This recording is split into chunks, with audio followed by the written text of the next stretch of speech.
فضل کریم صاحب، multi national companies اپنا کاروبار بند کر کے یہاں سے جا رہی ہیں. ابھی ایک صاحب نے کہا کہ پاکستان ڈیفالٹ کی طرف جا رہا ہے اور اپنے ادارے گروی رکھنے پر بھی کوئی قرضہ نہیں دے رہا.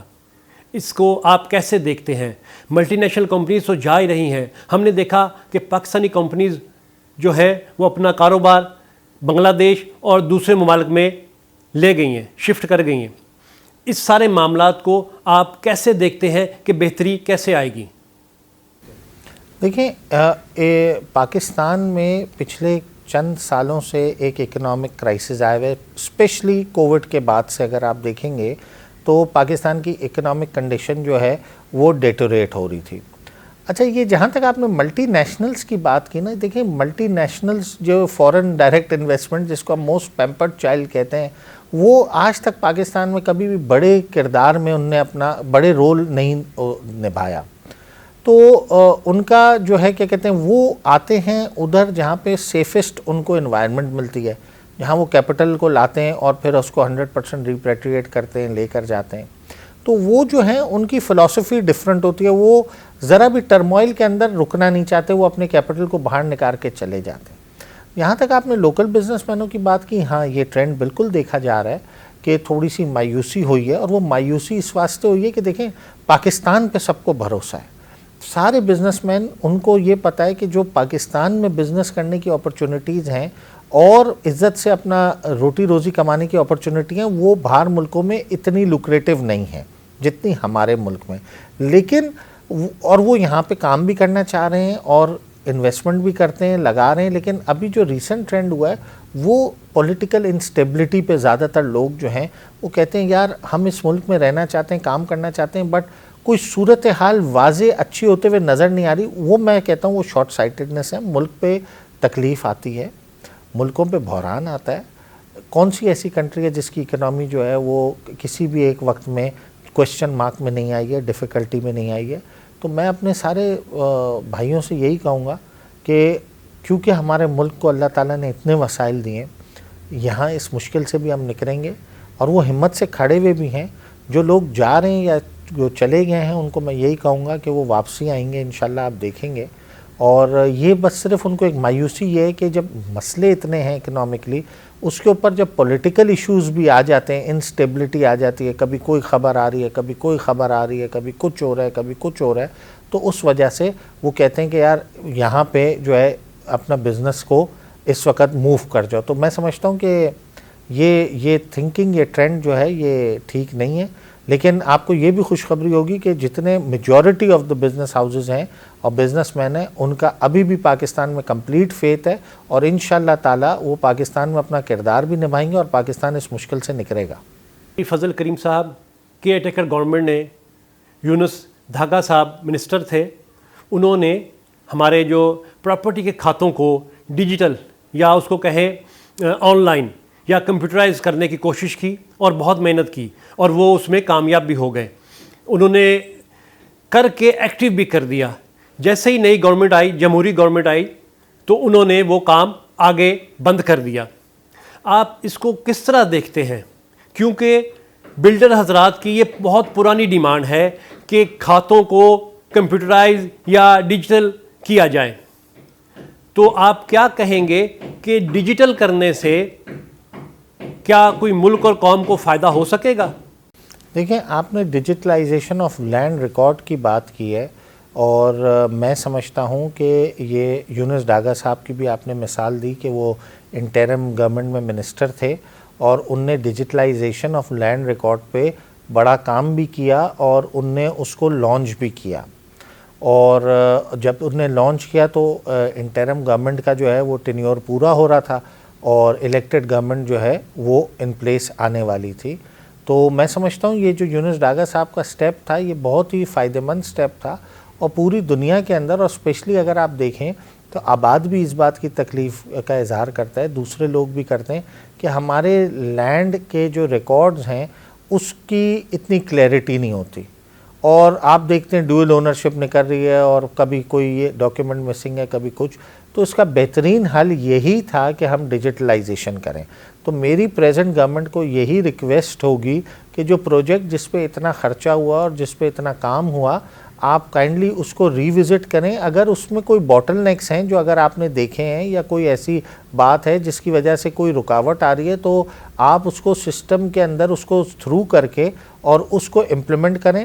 ڈیجیٹلائزیشن پورے دنیا میں اب ہو رہی ہے اور ہمیں بھی کرنے کی ضرورت ہے. یہ ان اٹ سیلف ایک بڑا سٹیپ ہوگا to attract businesses and invest. Fazal Karim صاحب میں بات کروں گا اوورسیز پاکستانیوں کی. اوورسیز پاکستان ریمیٹنس پاکستان بھیجتے تھے اور ایک بہت بڑی انویسٹمنٹ ریئل اسٹیٹ میں کی ہوئی تھی, لیکن ابھی وہ کام نہیں کر رہے پاکستان میں. ان کا کہنا ہے کہ ہمیں پالیسیز سمجھ نہیں آتی. اس کے بارے میں آپ کیا کہیں گے کہ اوورسیز جو ہے ہماری معیشت میں ایک بڑا حصہ ڈال رہے تھے, اس کے بارے میں بتائیے گا. دیکھیں میں یہی کہوں گا کہ جو ہمارے ڈایاسپورا ہے پاکستانی باہر اور نان ریزیڈنٹ پاکستانیوں کا ایک بہت بڑی کنٹریبیوشن ہے. وہ ٹیکسز کے وہ اپنے ریمیٹنس کی مد میں ہمیں بلینز آف ڈالرز دیتے ہیں. 28 بلین 30 بلین ڈالر کے قریب ریمیٹنس بھی آتی ہے ان کی اور آئی ہے پاسٹ میں بھی. جی وہ انویسٹ کرتے تھے بالکل, ریئل اسٹیٹ میں بھی کرتے تھے, بٹ میں نے آپ کو جیسے بتایا کہ ریئل اسٹیٹ ایک وقت میں بالکل ہی جو ہے ڈاکیومنٹڈ نہیں تھا اور اس میں بڑے مسائل آ رہے تھے اور کافی حد تک جو ہے بلیک منی کا بھی پارک ہونا ہوا, دوسرے مسائل بھی تھے. تو جب اس کو ریگولرائز کیا تو ہمارا ریئل اسٹیٹ سیکٹر جو ہے وہ ڈاؤنورڈ ٹرینڈ میں چلا گیا, تو لہٰذا خرید فروخت کی ایکٹیویٹی رک گئی. تو جس کی وجہ سے اوبویسلی اوورسیز پاکستانیوں کو بھی اس حوالے سے امپیکٹ آئے جو لے رہے تھے, خرید رہے تھے, پراپرٹیوں کو بیچ رہے تھے. تو میں یہ سمجھتا ہوں کہ ہمارا یہ سیکٹر کو ریگولیٹ ہونا چاہیے, وہ ضروری ہے. اور پاکستانی اوورسیز پاکستانی اس وقت جو تھوڑا سا کوشن ہوئے ہیں وہ ان کو یہی ہے کہ وہ جس طرح پاکستان کی حالات کو دیکھ رہے ہیں اور اسپیشلی پولیٹیکل انسٹیبلٹی کو اس کے اوپر جب دیکھتے ہیں کہ آئے دن یہ خبر آ جاتی ہے, آئے دن وہ خبر آ جاتی ہے, تو وہ پھر کہتے ہیں کہ جو ہے پاکستان میں ابھی جو ہے زیادہ انویسٹمنٹ کو نہ کیا جائے. بٹ وہ اپنی کنٹریبیوشنز تھرو ریمیٹنس تو ادھر آ رہی ہوتی ہیں. تو میں سمجھتا ہوں اس وقت اگر ہماری حکومت, کیونکہ پورا ڈیموکریٹک پروسیس کمپلیٹ ہو کر حکومت ان پلیس ہے, لیکن یہ انسٹیبلٹی جو ہے اگر اس کو ہم کلب کر لیں گے تو ہماری اکنامک ایکٹیویٹیز میں بھی آپ کو بھرپور انداز سے پازیٹیو ٹرینڈ نظر آنا شروع ہوگا. فضل کریم صاحب, کرپشن ایک حقیقت ہے. کرپشن نے اس ملک کو تباہ و برباد کر دیا ہے. آپ کس طرح دیکھتے ہیں کہ کیا اقدامات ایسے ہونی چاہیے کہ یہ کرپشن کم ہو سکے, کوئی ایسی سزا ہو کہ یہ کرپشن رک سکے؟ نہ صرف تاجر برادری بلکہ تمام طبقے اس وجہ سے آج پریشان ہیں. اس کے بارے میں کچھ بتائیے گا. دیکھیں میں جواب دینے سے پہلے ایک کوٹ کہوں گا کہ corruption is a part of game called Asia. تو پورے ایشیا کیا میں تو کہوں گا پوری دنیا میں بھی ہوتی ہے. کرپشن ڈفرینٹ لیولز کی ہوتی ہے, ethical corruption, moral corruption, financial corruption. میں بالکل اس بات پہ آپ کے ایگری کرتا ہوں کہ کرپشن نہیں ہونی چاہیے, کم سے کم ہونی چاہیے. کرپشن کم کرنے کے لیے رولز بنائے جاتے ہیں, لاز بنائے جاتے ہیں. میں سمجھتا ہوں پاکستان میں رولز اور لا بہت بنتے ہیں بٹ اس کی امپلیمنٹیشن جو ہے وہ نہیں ہو سکتی, نہیں ہوتی. تو میرا یہ میسیج ہوگا آپ کے چینل کے توسط سے کہ دیکھیں کرپشن ایک دھیمک ہے جو کہ اس ملک کو کھا رہا ہے اور ہمیں اس کو روکنے کے لیے ہمارے پاس رولز بھی ہیں, لاز بھی ہیں. صرف امپلیمنٹیشن کریں اور سخت سے سخت امپلیمنٹیشن کریں تو مجھے کبھی امید ہے کہ جو ہے کیا کہتے ہیں ہمارا یہ مینس ختم ہو جائے گا انشاءاللہ. فضل کریم صاحب, آپ کی اچیومنٹ کی ایک بہت لمبی لسٹ ہے اور بہت ذکر کرنے جائیں گے تو میرا خیال ہے یہ پروگرام ہمیں کم پڑ جائے گا. ظاہری بات ہے گورنمنٹ آف پاکستان نے آپ کی خدمات میں تمغہ امتیاز سے نوازا, اور بھی بہت ساری چیزیں ہیں جو آپ کے حصے میں آتی ہیں. تو یہ سارا کچھ دیکھتے ہوئے آپ کو کیسا محسوس ہوتا ہے اور آپ کیا کہیں گے دوسرے لوگوں سے کہ وہ بھی اس طرح کی ملک اور قوم کے لیے خدمات سر انجام دیں تاکہ ان کو بھی یہ مقام ملے؟